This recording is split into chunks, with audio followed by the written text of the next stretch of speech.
السلام علیکم دوستوں، امید ہے آپ سب خیریت سے ہوں گے۔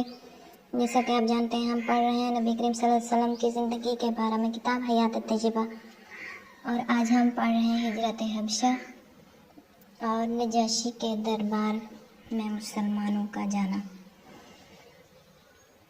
صحابہ کرام، ابا حضرت صلی اللہ علیہ وآلہ وسلم کی نبوت کو تقریباً 5 سال ہو چکے تھے جب آپ صلی اللہ علیہ وسلم نے یہ اندازہ فرما لیا کہ ابھی قریش کے مظالم کے ختم ہونے کی صورت نہیں ہے، اور بہت سے مسلمان ایسے ہیں جو کسی بھی سختی کے مقابلے میں اسلام سے منہ تو نہ موڑیں گے، لیکن بہرحال مصائب ان کی قوت برداشت سے باہر ہوتے جا رہے ہیں اور ان کے لیے اسلام کے فرائض کا بجا لانا ناممکن ہوتا جا رہا ہے۔ تو حضرت صلی اللہ علیہ وآلہ وسلم نے یہ فیصلہ فرمایا کہ کچھ مسلمان حبشہ کو ہجرت کر جائیں۔ حبشہ افریقہ کے مشرقی ساحل پر ایک ملک تھا جہاں کا بادشاہ ایک نیک دل اور انصاف پسند عیسائی تھا۔ اس ہجرت میں جہاں ایک غرض یہ تھی کہ کچھ مسلمان قریش کے جور و ستم سے کم از کم اس وقت تک نجات پا جائیں جب تک حالات کچھ درست نہ ہو جائیں، وہیں ایک بڑا فائدہ یہ بھی تھا کہ ان جانصاروں کے ذریعہ اسلام کی دعوت کو کچھ دور دراز علاقوں تک پہنچنے کا موقع ملے۔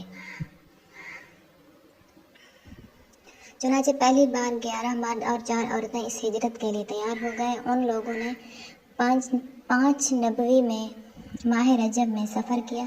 اللہ کا کرنا، جب یہ لوگ بندرگاہ پر آئے تو 2 تجارتی جہاز واپسی کے لیے تیار تھے جو ان لوگوں کو بہت ہی سستے کرایہ پر لے گئے۔ قریش کو جب یہ خبر ہوئی تو انہوں نے ان لوگوں کا پیچھا کیا، لیکن اللہ کے فضل سے ان کا جہاز روانہ ہو چکا تھا۔ حبش میں یہ مسلمان امن و امان سے رہنے لگے، لیکن جب یہ خبریں قریش کو پہنچی تو وہ بڑے تاؤ میں آئے اور آخرکار یہ طے پایا کہ کچھ لوگ حبشہ کے بادشاہ، عرب لوگ اسے نجاشی کہتے تھے، کے پاس جا کر کہیں کہ یہ لوگ ہمارے مجرم ہیں، آپ انہیں اپنے ملک سے نکال دیجئے تاکہ ہم انہیں اپنے ساتھ لے جائیں۔ عبداللہ بن ربیعہ اور عمرو بن عاص اس کام کے لیے چنے گئے اور نہایت شان کے ساتھ یہ لوگ حبش روانہ ہوئے۔ پہلے یہ لوگ جا کر حبش کے پادریوں سے ملے اور ان سے کہا کہ ان لوگوں نے ایک نیا مذہب نکالا ہے اور جب ہم نے انہیں نکال دیا تو یہ بھاگ کر آپ کے ملک میں آ گئے ہیں۔ ہم چاہتے ہیں کہ آپ کے بادشاہ کے سامنے ہم یہ درخواست پیش کریں کہ یہ ہمارے مجرم ہیں جو بھاگ کر چلے آئے ہیں، انہیں ہمیں واپس کر دیا جائے، لہٰذا آپ صاحبان بھی دربار میں ہماری سفارش کریں۔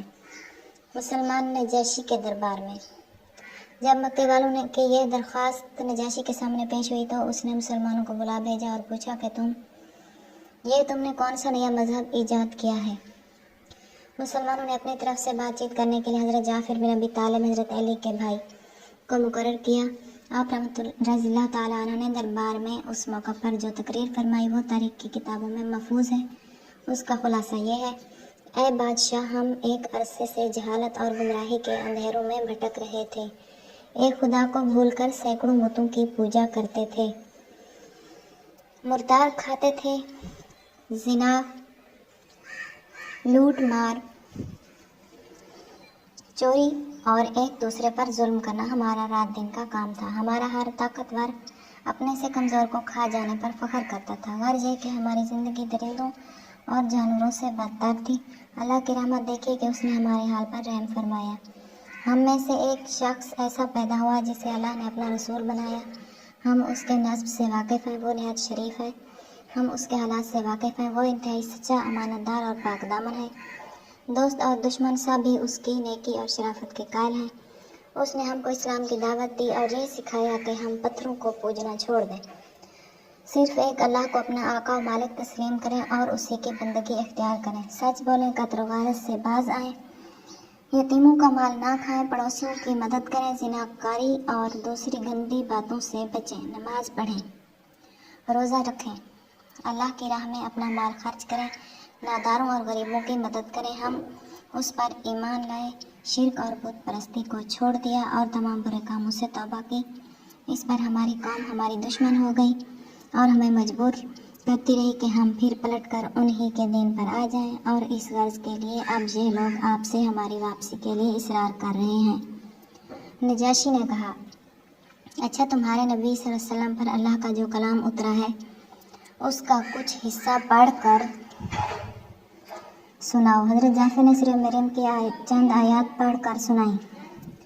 نجاشی پر بڑا اثر ہوا اور اس کی آنکھوں سے آنسو جاری ہو گئے۔ بولا، خدا کی قسم، یہ کلام اور انجیل دونوں ایک ہی چراغ کے پر تو ہیں۔ یہ کہہ کر اس نے قریش کے لوگوں سے صاف کہہ دیا کہ یہ مسلمان آپ کے حوالے نہیں کیے جائیں گے۔ آج کی ہماری یہ ویڈیو یہاں پر ختم ہوتی ہے۔